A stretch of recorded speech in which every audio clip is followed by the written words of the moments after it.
Hola, criaturita curiosa. Bienvenido a un nuevo vídeo de historias contadas. El tema de hoy, la Torre Eiffel. 12 curiosidades sobre esta construcción que seguro no conoces y que te sorprenderán.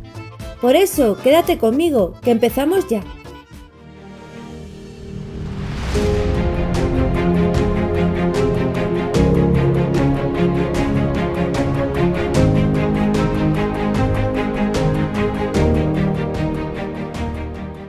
La Torre Eiffel es la construcción más representativa de París y de toda Francia, un atractivo turístico que sin embargo no empezó con buen pie. Cuando se construyó en 1889 para la Exposición Universal de París, causó polémica. Tanto hierro junto no se había visto nunca, una altura semejante tampoco, y como no iba acorde con el resto de las construcciones clásicas de la ciudad, la gente protestó. Pero lo que nunca imaginaron es que con el paso de los lustros terminaría convirtiéndose en uno de los monumentos más visitados y fotografiados del mundo, en un icono turístico. Imaginarse hoy en día a París y la Torre Eiffel es inconcebible. El primer boceto de la torre no gustó. Gustave Eiffel construyó la torre, pero la idea no fue suya, sino de los ingenieros Maurice Coquelin y Émile Nouguier. Ellos presentaron un primer proyecto Eiffel y este, aunque no te lo creas, lo rechazó. Eso sí, vio potencial en la idea y puso a los dos ingenieros bajo la supervisión de su arquitecto jefe para que les redirigiese en un nuevo boceto. De esta manera, unos meses más tarde llegó un nuevo proyecto y ese sí que entusiasmó a Gustave Eiffel, tanto que compró los derechos sobre la patente y se propuso construir la torre fuese como fuese. Algo que no le resultó fácil. Tan fea e inútil que solo la quiso París. Gustave Eiffel presentó los planos de su construcción a todo aquel que tuviese un mínimo interés por levantar una torre sin propósito alguno. Se recorrió toda Europa y no tuvo ningún éxito. La torre no servía para nada. Era una estructura de hierros que se veían antiestéticos en esa época y para colmo necesitaba una gran financiación. A Eiffel se le fueron cerrando todas las puertas, hasta que logró convencer al ministro de Industria y Comercio francés de que organizase un concurso para adornar la Feria Mundial de la Exposición Universal de 1889, que se celebraría en París.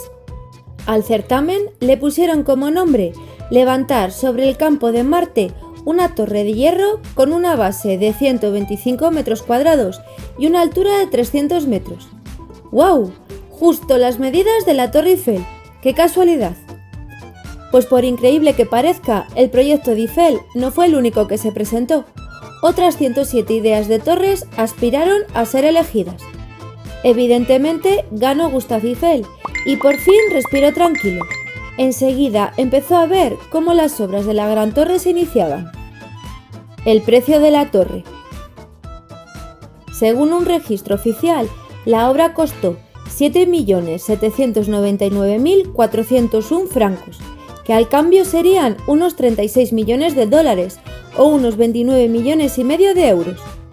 La fábrica Levallois-Perret se encargó de elaborar todos los accesorios metálicos y los remaches e hicieron más de los necesarios. Finalmente, solo se empleó el 40% de lo fabricado y el resto se devolvió a la fábrica. Pero también hubo que realizar excavaciones. Se utilizó madera, focos, cuadros eléctricos, pintura y la mano de obra de todos los trabajadores hubo que pagarla. En el acuerdo que se firmó el 8 de enero de 1887 se especificó la financiación estimada por la ciudad de París para poder hacer semejante construcción. París aportó 6,5 millones de francos en el momento de la obra, más otro 1,5 millones más para gastos imprevistos. El resto fue pagado por una sociedad anónima creada por Gustave Eiffel y financiada por él mismo y por un consorcio de 3 bancos. Dicha sociedad se quedó con los derechos de explotación de la torre. Está claro que las cifras de dinero fueron desorbitadas y en aquellos tiempos se consideró dinero malgastado, pero con el paso del tiempo mereció la pena e incluso causó sensación. Fue tal la admiración de los asistentes tras la inauguración que hicieron cola para subir a pie a lo más alto y no les importó pagar la entrada. Subir al primer nivel costaba 2 francos, 3 hasta el segundo y 5 francos para acceder al observatorio de la cima. Cuando terminó la Exposición Universal de París, 1.896.987 personas habían visitado el monumento. Hecha para derruirla. La Torre Eiffel se construyó en 2 años, 2 meses y 5 días por unos 250 obreros y se inauguró el 31 de marzo de 1889 con motivo de la Exposición Universal de París. Pero no se hizo para que perdurase en el tiempo. Al contrario, se levantó con la idea de derruirla 20 años después. Algo que gracias al empeño de Gustave Eiffel no ocurrió, porque desde el primer momento buscó darle utilidad y dejó que su proyecto se convirtiera en un lugar donde realizar diversos experimentos. Así, en 1898 se realizaron en ella con éxito los primeros intentos de telegrafía sin hilo. En 1903 se colocaron unas antenas de transmisión en la cúspide por ingenieros militares y en 1909 se instaló una estación subterránea de radiotelegrafía militar. De esta forma, Gustave Eiffel logró no solo que no se derruyese la torre, sino que además el 1 de enero de 1910 le renovasen la concesión durante 70 años más. El interés estratégico de la torre quedó confirmado. Las ondas de radio salvaron a la Torre Eiffel, el edificio más alto del mundo, hasta que dejó de serlo. Cuando se construyó la Torre Eiffel, pasó a ser el edificio más alto del mundo.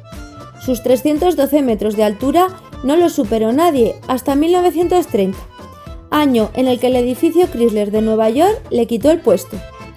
Aún así, sigue siendo la construcción más alta de París, la quinta más alta de Francia, y si se mide con la antena que tiene en la cima, sigue superando la altura del edificio Chrysler de Nueva York. Como curiosidad, decir que en verano, a causa de la dilatación del metal, la torre mide 18 centímetros más que en invierno y que su estructura de hierro pesa 7.300 toneladas, y eso sin incluir ascensores, tiendas o antenas. Juntando todo, el peso total se acerca a las 10.100 toneladas. Por cierto, originalmente se colocaron 1.050.846 remaches. En la actualidad tiene 2.500.000. La Torre Eiffel es un mecano gigantesco. ¿De qué color es?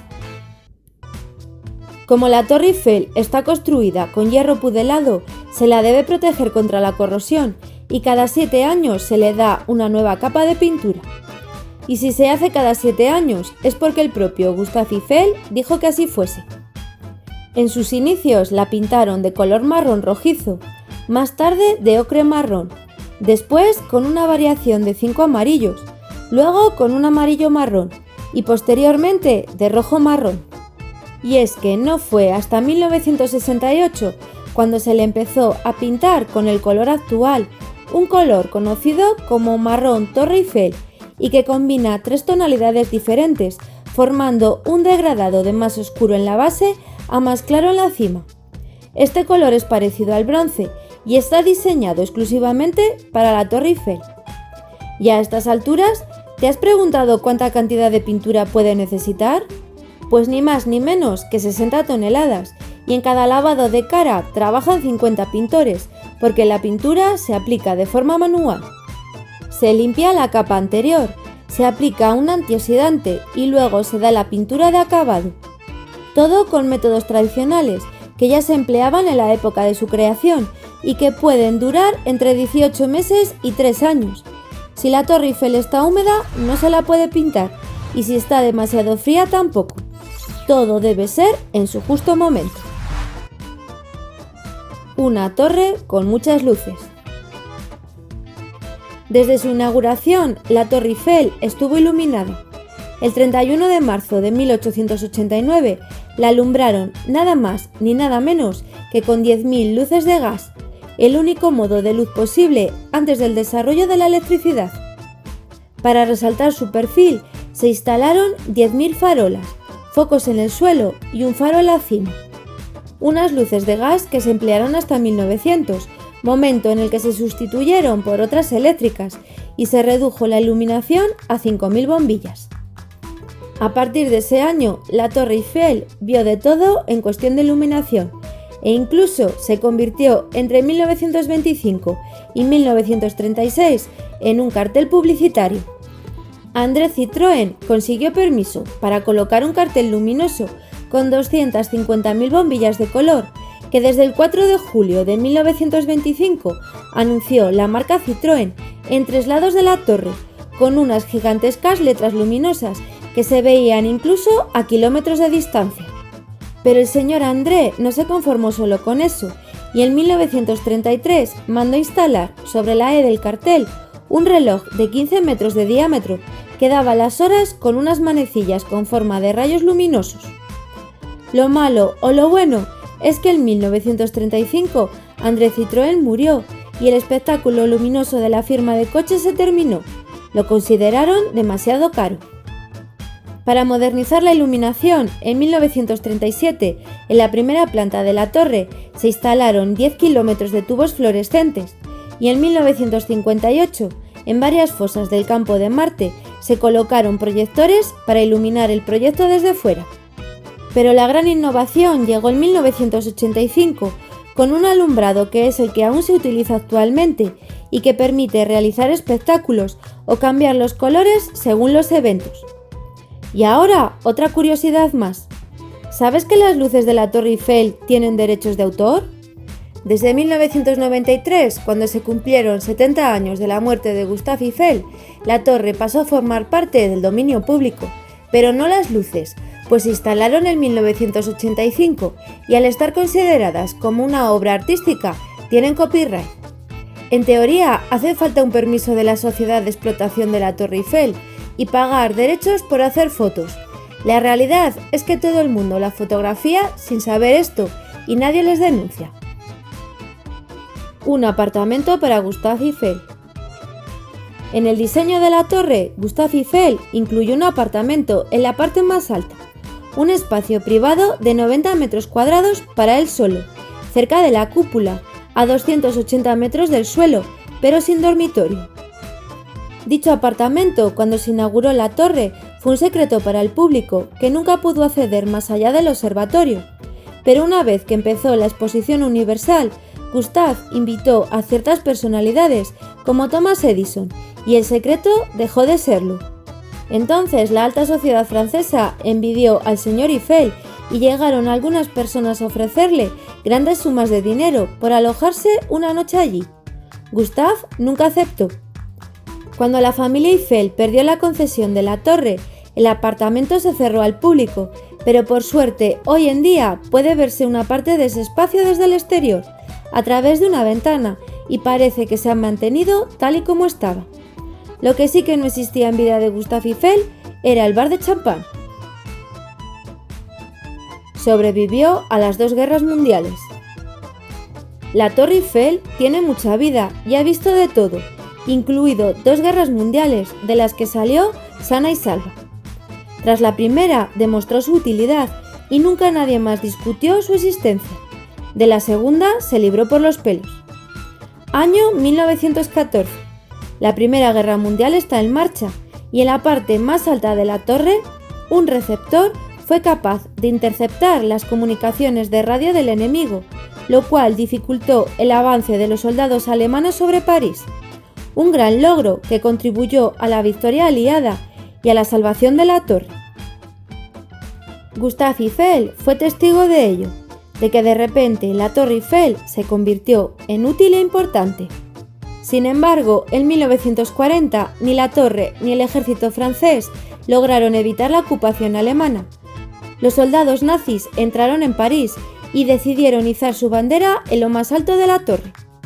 Eso sí, tuvieron que subir a pie los 1.665 escalones, porque antes de su llegada, los encargados de la torre cortaron los cables de los ascensores para que no pudieran ser utilizados.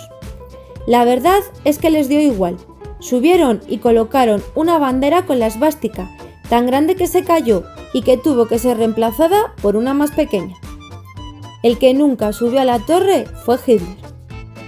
2 años más tarde, en 1942, los alemanes aprovecharon de la construcción para instalar una potente emisora de televisión y durante varias horas, todos los días, estuvieron emitiendo programación alemana, hasta que en 1944 el ejército aliado se acercó a París. En esos momentos, Hitler, sabedor de su derrota, ordenó a su gobernador militar en París que demoliese la torre, junto con otros monumentos como Notre Dame o el Museo del Louvre, y por fortuna no se le hizo caso. El general desobedeció, la Torre Eiffel se salvó, y el 25 de junio de 1944 volvió a izarse la bandera francesa a lo más alto. Un salto fatídico. Uno de los primeros experimentos que se hicieron en la Torre Eiffel y que no salió nada bien, tuvo como protagonista a un sastre, inventor en sus ratos libres, y que ideó una especie de paracaídas. Según él, un artilugio para saltar desde un lugar alto y descender suavemente. Para demostrar su eficacia, eligió la torre como sitio de prueba, pero antes de saltar, tuvo que pedir permiso a la policía de París, que cuando vio la solicitud puso una condición, que la prueba se hiciese con un maniquí. Y los responsables de la torre pusieron otra, la firma de un documento que les liberaba de toda la responsabilidad si el invento fallaba. Franz solo cumplió una de las condiciones. El día elegido se presentó sin maniquí, subió a la primera planta y nadie le impidió saltar. Tenía tanta fe en su invento que tras 40 segundos de vacilación se tiró. 5 segundos después se estrelló contra el suelo. El invento no funcionó. Pero lo más curioso es que el impacto no le provocó la muerte, o al menos eso se dijo. La autopsia reveló que murió de un ataque al corazón antes de llegar al suelo. Hoy en día, el monumento tiene redes de seguridad para evitar accidentes y suicidios. El cuarto monumento más visitado del mundo.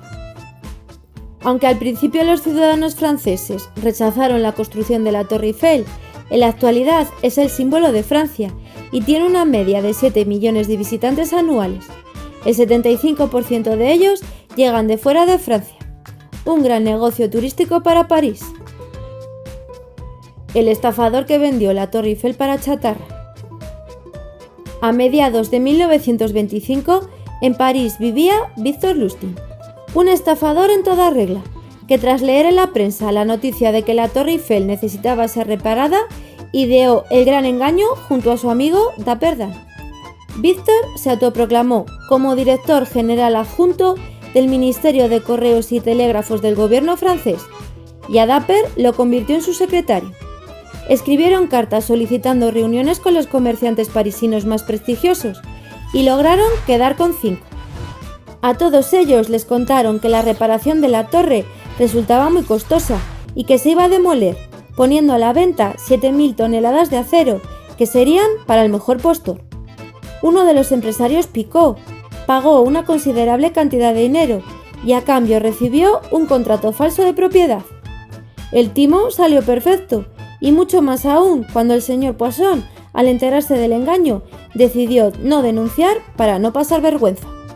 Mientras tanto, Victor y Dapper huyeron a Viena y al comprobar que la policía no les buscaba, volvieron a París un año más tarde para engañar a otro comerciante con el mismo método. A este le desplumaron $100.000, una suma considerable en aquellos años, pero el timo no le salió redondo. Este señor sí que les denunció y ahí se les acabó la aventura de vender más veces la Torre Eiffel. Y aquí se acaba este vídeo. Fin.